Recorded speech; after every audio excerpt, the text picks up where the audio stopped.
Good morning बच्चों। आज हम लोग हिंदी व्याकरण पार्ट 7 सर्वनाम पाठ को पढ़ेंगे। ये पाठ मैं रिवीजन करवा रही हूँ। फर्स्ट टर्म सिलेबस के अनुसार हमारा हिंदी व्याकरण में संज्ञा और सर्वनाम आ रहा है, और सर्वनाम शब्द जो है हम पहले भी आप लोगों को विस्तार से पढ़ा चुके हैं, इसलिए आज हम लोग इस पाठ को संक्षिप्त में जानेंगे। सबसे पहले हम लोग सर्वनाम की परिभाषा को देखते हैं कि सर्वनाम किसे कहते हैं। संज्ञा शब्दों के स्थान पर जिन शब्दों का प्रयोग किया जाता है उन्हें सर्वनाम कहते हैं।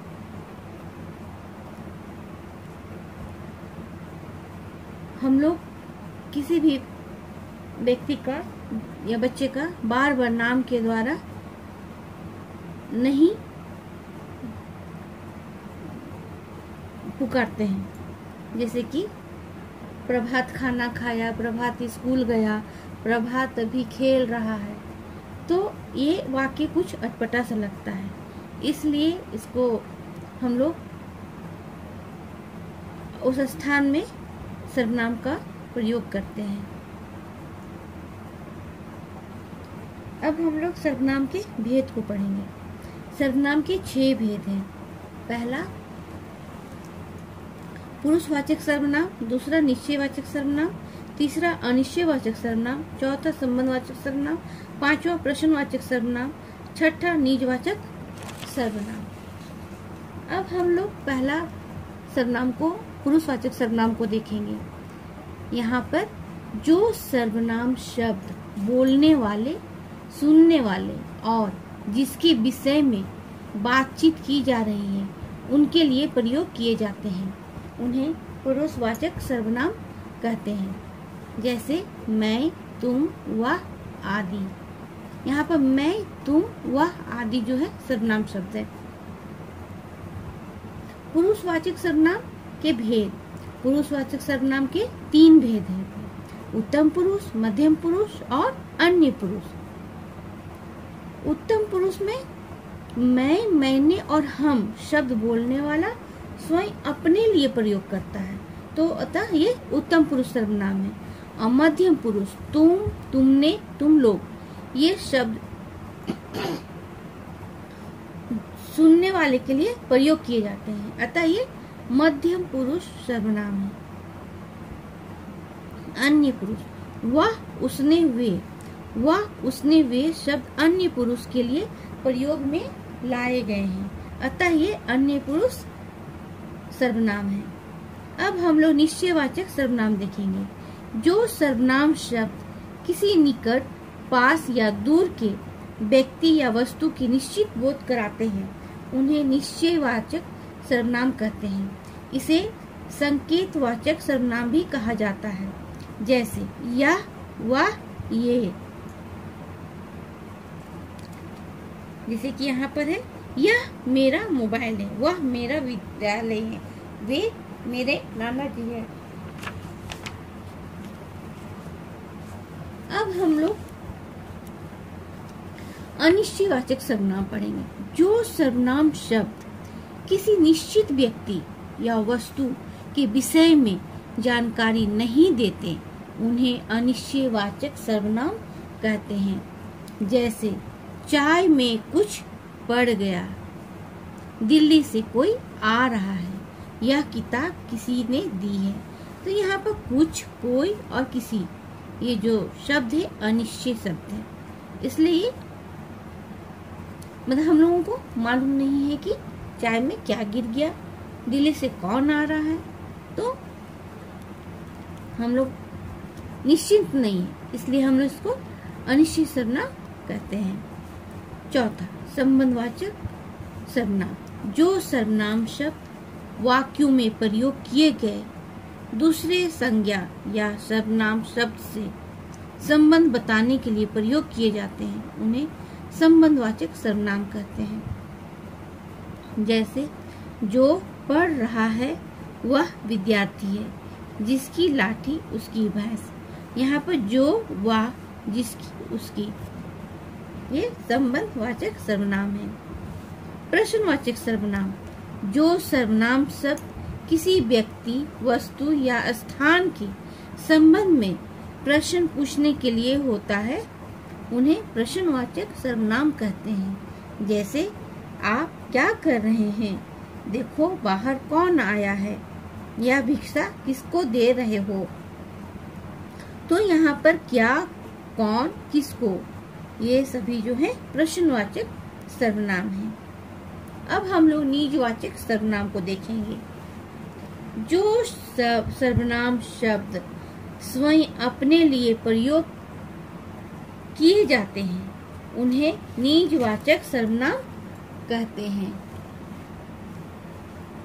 जो सर्वनाम शब्द स्वयं अपने लिए प्रयोग किए जाते हैं उन्हें निजवाचक सर्वनाम शब्द कहते हैं। जैसे तुम अपने आप चले जाओ, हमें अपना काम स्वयं करना चाहिए, वह खुद आया था। यहाँ पर अपने आप, स्वयं, खुद जो है निजवाचक सर्वनाम है। अब हम लोग प्रश्न को देखेंगे। पेज नंबर 35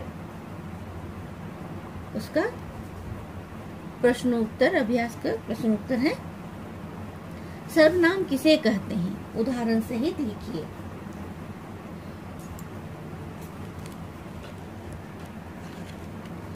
संज्ञा शब्दों के स्थान पर जिन शब्दों का प्रयोग किया जाता है उन्हें सर्वनाम कहते हैं। जैसे मैं, मैंने, या मुझे, मेरा इत्यादि। सर्वनाम के कितने भेद हैं? प्रत्येक के नाम लिखें। सर्वनाम के 6 भेद हैं। पुरुषवाचक सर्वनाम, निश्चयवाचक सर्वनाम, अनिश्चयवाचक सर्वनाम, संबंधवाचक सर्वनाम, प्रश्नवाचक सर्वनाम और निजवाचक सर्वनाम।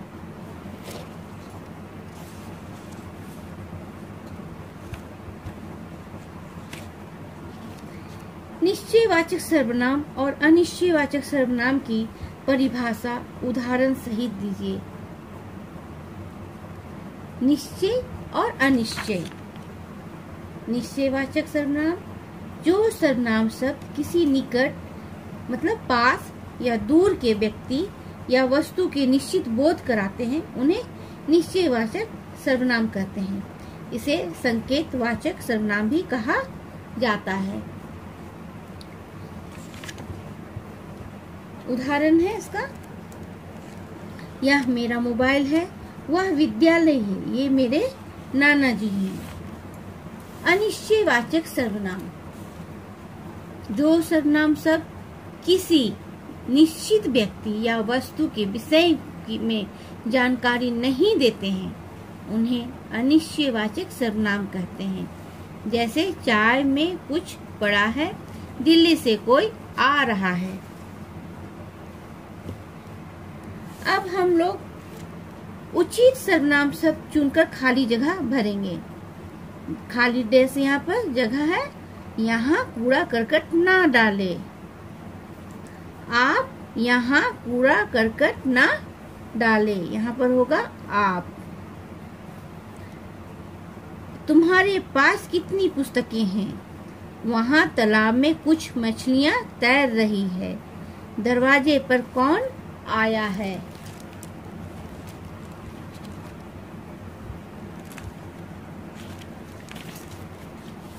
मैं और तुम बाजार चलेंगे, जैसा देश वैसा वेश। अब यहाँ पर कुछ सर्वनाम शब्द है जो उसको छांट करके लिखना है। जैसे कि रमेश किसका दोस्त है, यहाँ पर किसका प्रश्नवाचक सर्वनाम है। इस मकान में कोई रहता है, कोई अनिश्चयवाचक। जिसकी लाठी उसकी भैंस, उसकी यहाँ पर जिसकी उसकी होगा, यहाँ पर है संबंधवाचक है। यह गुड़िया सुंदर है, यह जो निश्चयवाचक है। मैं कल दिल्ली जाऊंगा, मैं पुरुषवाचक है। वह स्वयं काम कर लेगा, वह निजवाचक है। अब यहाँ पर सही गलत को लगाना है। संज्ञा के स्थान पर प्रयुक्त होने वाले शब्दों को सर्वनाम कहते हैं। सही है। मेज के नीचे रखा, कुछ रखा है, कुछ जो है निश्चयवाचक सर्वनाम है, इसलिए ये अनिश्चयवाचक सर्वनाम है, इसलिए गलत है। वह सर्वनाम शब्द पुरुषवाचक तथा निश्चयवाचक दोनों में प्रयोग किया जाता है। सही है। जैसा खाए अन्न वैसा रहे मन, वाक्य में संबंध सर्वनाम का प्रयोग किया गया है। सही है। अब यहाँ पर है कि 5वां नंबर, नीचे लिखे गए वाक्यों को उचित सर्वनाम शब्दों का प्रयोग करके पुनः लिखना है।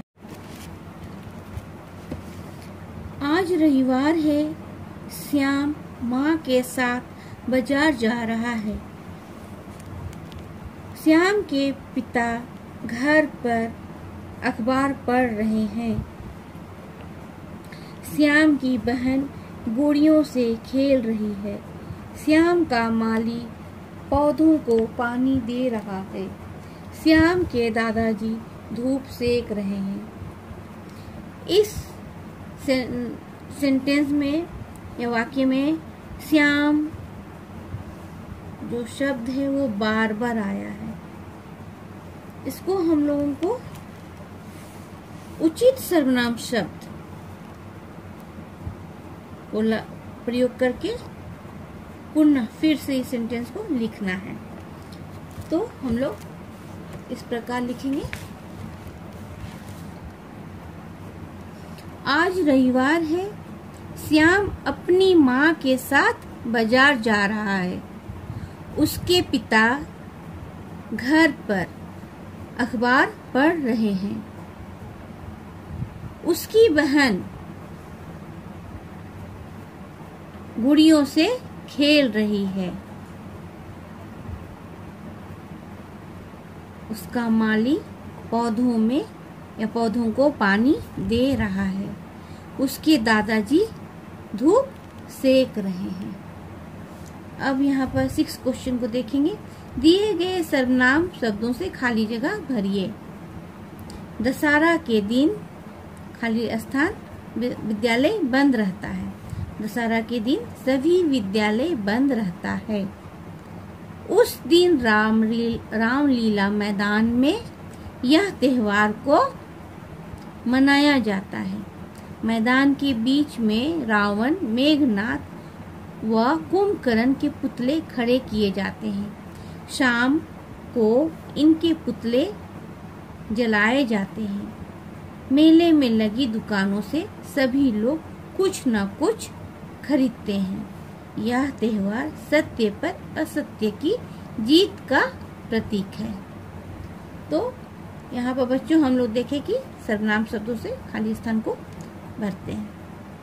अब है कि पाठ में जितने भी क्वेश्चन आंसर को मैं बतलाई हूँ, आप लोग इस सभी प्रश्नों का उत्तर को अपनी हिंदी व्याकरण कॉपी में सुंदर हैंडराइटिंग में लिखेंगे। पूरा पाठ लिखने की भी आवश्यकता नहीं है। जो आपका फर्स्ट टर्म में जो सिलेबस आ रहा है उसी को लिखिए, लेकिन सुंदर हैंडराइटिंग में लिखेंगे और पाठ को उच्चारण के साथ में पढ़ेंगे। सारी परिभाषा जो है उनको याद करेंगे, उसके भेद को याद करेंगे और अच्छी तरह से एग्जाम की तैयारी कीजिए।